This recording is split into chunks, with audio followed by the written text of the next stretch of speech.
Mabibi na mabwana na Wanaafrika wote kokote mliko ulimwenguni, waganga tai na wanafunzi tai kokote mliko ulimwenguni, ni matumaini yangu wazima wa afya, na mimi namshukuru Mwenyezi Mungu kwa mara nyingine ni mzima wa afya, ikiwa katika mwendelezo wa kuweza kupeana elimu kuhusiana na ukuu wa tiba za asili Afrika Mashariki na Kati.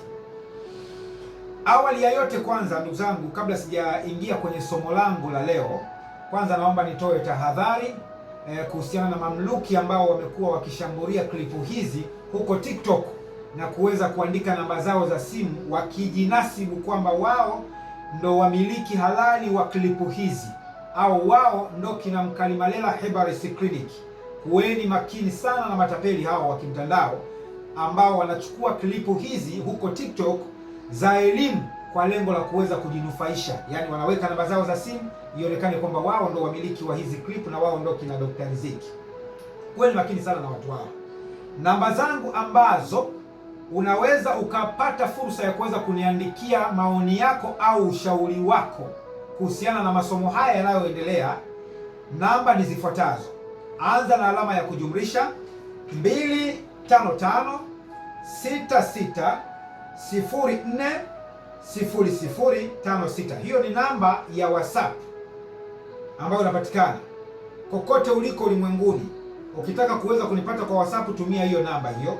Nairudia tena, anza na alama ya kujumlisha 255 766 040 056. Hiyo ni namba ya WhatsApp. Namba ya kawaida, anza na alama ya kujumlisha 255 716 757373.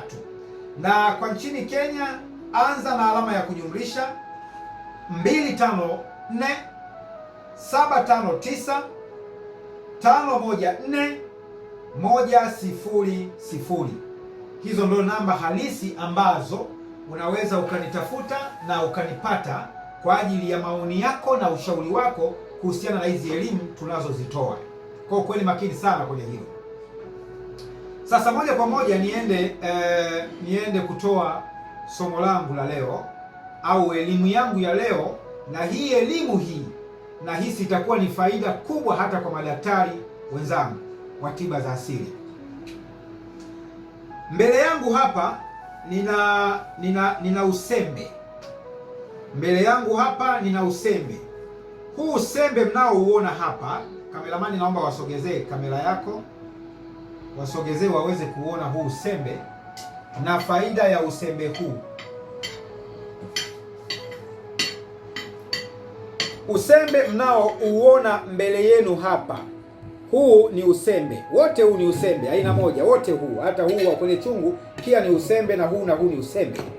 Sasa nataka kwenda kutoa elimu. Usembe huu ni usembe ambao tunasema usembe kizimba, yaani ni kizimba cha wadudu wanaotambulika kwa jina la wanatambulika kwa jina la jina la nini hili? Tunasema mkumbula. Hawa ni mkumbula, na mkumbula hawa, hii ni usembe. Narudia tena, huu mnaouona hapa ni usembe. Usembe huu umetokana na wadudu aina ya mkumbula. Wadudu hawa mnaowaona hapa kwenye video hapa, hii klipu mnayoiona hapa juu hapa, hawa ndio mkumbula, ambayo asili yao hawa wadudu ni kufuatana. Yaani huwezi kukuta wamefarakana, yaani wako mbalimbali. Kama mnavyowaona hapa kwenye video hii hapa juu, ndivyo ambavyo walivyo. Yaani unakuta misafara yao mingi inakuwa ni ya kujifuata. Yaani unakuta mwingine kamng'ata mwenzie kwenye mkia, na mwingine kamng'ata mwenzie kwenye mkia, wanakuwa wako mstari mmoja, wanaitwa mkumbula. Mkumbula ni neno la Kinyamwezi lenye maana ya kwamba mkumbukwa. Naomba unielewe vizuri hapo. Mkumbula ni neno la Kinyamwezi au jina la Kinyamwezi lenye maana ya kwamba mkumbukwa. Kwa hiyo hawa wadudu wanaitwa mkumbula Kinyamwezi. Sijajua kwenye makabila mengine huko. Wadudu hawa wanaitwa mkumbula. Kama mnavyowaona hapo, huwa yani wao kama wamechoka kupangana, katika safari yao labda waliokuwa wakielekea, huwa wanajikusanya sehemu moja, wanakuwa wamelaliana, ndo asili yao. Yaani huwezi kuwakuta wamesambaa, yaani mwiko mkubwa. Sasa hawa wadudu hawa usembe wao ndo huu, wanakusanywa pamoja hawa wadudu, kisha wanaenda kukaangwa kwenye chungu kama hiki. Unaweka kwenye moto, halafu unaanza kuwakaanga kidogo kidogo, unawakaanga kidogo kidogo mpaka wanawiva kabisa. Wakishawiva, wakishakauka, nikiwa na maana kwamba kuiva ni kukauka. Wakishakauka ndo unaenda kutwanga, unachekecha, unaenda kupata usembe huu. Sasa una kazi gani usembe huu?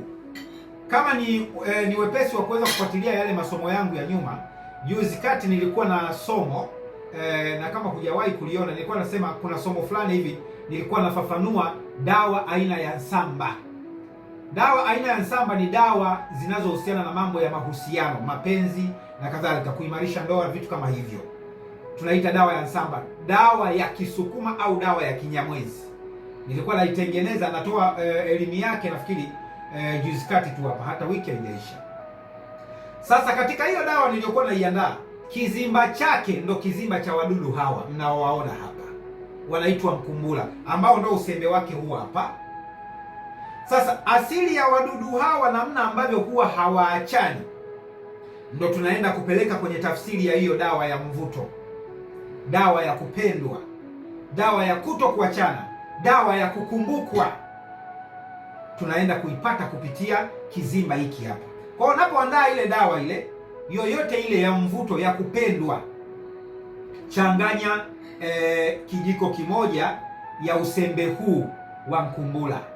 Ukishachanganya hapo kwenye hizo dawa zako za mvuto, ndo zile dawa ambazo nilisema unao uwezo sasa, umeshachanganya na hiki kizimba, ukapaka mkononi namna hii, ima na ukapaka hata kwenye paji la uso, ukaenda labda kwenye makongamano yoyote au mikusanyiko yoyote, kitendo cha kumshika binti tu hivi, unaweza ukashangaa unaondoka naye, unaweza ukamshika tu hivi, hebu twende, njoo tufanye mazungumzo kidogo tu, haijalishi anakujua au hakujui, unaondoka naye kwa sababu ya uchawi huu wa kizimba. Wadudu hawa hawaachani kamwe, ndo tafsiri ya lile somo nililolitoa nyuma. Sasa mkumbula hii mkumbula tunayoizungumzia, kwa mfano kwako wewe imetokea mmeachana na mke wako au mpenzi wako, kakuacha, wewe bado unampenda, dawa ambayo utakayokwenda kuichukua kwa mganga kwa ajili ya kuweza kumpa kumbukumbu yule mpenzi wako ni dawa hii.